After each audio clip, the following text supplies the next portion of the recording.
বোনের বিয়ের রাত্রিবেলা ডিসাইডই করতে পারছিলাম না যে কোন শাড়িটা পরবো, আমার বউভাতের শাড়িটা পরবো না ননদের দেওয়া শাড়িটা পরবো।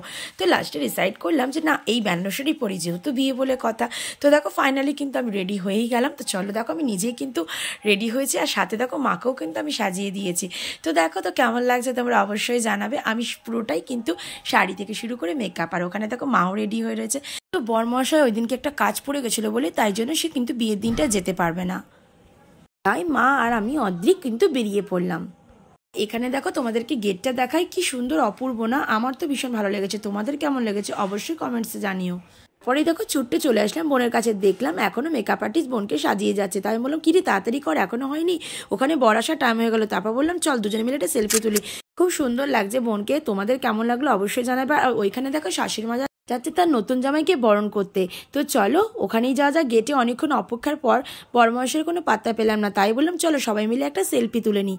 আর ওইখানে আমি আমার দিদিভাইকে ফোন করেই যাচ্ছি। দিদিভাই বললো এখনও আসছি, দেরি করলে হবে না, কারণ গেটটা তো ধরতে হবে। তো দেখো অনেকক্ষণ পর কিন্তু বরমহাশয়ের পাত্তা পেলাম। তো দেখো এখনও কিন্তু দিদিভাই এসে পৌঁছালো না, আর কিন্তু সাথে গেটটাও ধরা হলো না। মনটাই খারাপ লাগছে। ওখানে কিন্তু সেজমা বললো ছেড়ে দিয়ে আর গেট ধরতে হবে না। সত্যি কথা, বাড়িতে কিন্তু এইগুলো না হলে মজাই হয় না। বরের জুতো লুকোনো, গেট ধরা, এগুলো একটা আলাদাই মজা, কিন্তু ওগুলোই হলো না। মনটাই খারাপ হয়ে গেল। তারপর দিদিভাইকে বললাম তোর আর আসতে হবে না, দেখ বরমহাশয় কিন্তু ঢুকে গেল, এদিকে গেটটাও ধরা হলো না। তো সবকিছুই যেন মাটি হয়ে গেল। তো তারপরে আর চিন্তা না করে চলে গেলাম খাবারের দিকে। চলো খাবারের স্টলটা তোমাদেরকে দেখাই। দেখো ওখানে ছিল ফুচকা, কফি, চিকেন পাকোড়া, আর ওখানে ছিল মকটেল ককটেলের জায়গাটা। তো দেখো খুবই সুন্দর করেছিল, কোনো কিছুই কিন্তু বাদ রাখেনি জেঠু। তো দেখো ওখানে কফিও একটু খেয়ে নিলাম, তারপর নিলাম একটু চিকেন পাকোড়া, তারপরে দেখো সেলফি তুলে নিলাম। তারপরে দেখো ওখানে কিন্তু জায়গাটা করা হয়েছিল ডিজে আমাদের নাচানাচির জন্য। তোমাদেরকে বলিও দেখলাম অদ্রিক বেশ ভালোই আনন্দ করছে। তো চলো তারপরে দেখো সাথে ওর বাবাও আসেনি, ফটো কিন্তু একসঙ্গে তুলতে পারছি না। তারপর দেখো শুরু হয়ে গেল নাচানাচি, কারণ দিনের বেলা যেহেতু নাচতে পারিনি বলে তাই জন্য রাত্রিবেলা বেশ কিন্তু নাচানাচি বললাম যে এই ভালো ভালো গান চালাও, আজকে নেচে ফাটিয়ে দেবো, বোনের বিয়ে বলে কথা। তাই জামাইবাবু আমি মিলে একটু নেচে নিলাম। তো দেখো এখানে কিন্তু আবার একটু পরে চলে আসলাম। তো দেখলাম বোনকে কিন্তু 7 পাক ঘোরানো হচ্ছে। তো দেখো ওখানে যেহেতু একটু ভিড় হয়ে গেছিলো বলে তাই সামনেও যেতে পারছিলাম না। তারপরে যা হয় আর কি, বিয়ে বাড়িতে কে কার আগে উপরে উঠতে পারে। তো দেখো ওখানে সেই নিয়েই কিন্তু মজা হচ্ছিল। তারপরে আবার চলে গেলাম ওখানে। দেখো যেহেতু দেরি হয়ে যাচ্ছিল বলে বিয়ের লগ্নটা ওই জন্য তাড়াতাড়ি করেই বসিয়ে দেওয়া হলো। তো দেখো ওখানে আমার মেজো জেঠু কিন্তু কন্যাদান করেছে, আর কিন্তু আমার বিয়ের সময় তো করেছিল। তো চলো একটু পরে এসে দেখে নিলাম অদ্রিক কোথায় আছে। তো দেখো ও কিন্তু বেশ এখানে আনন্দ করছে। আর এখানে দেখো এটা কিন্তু ছিল প্রথম ব্যাচ।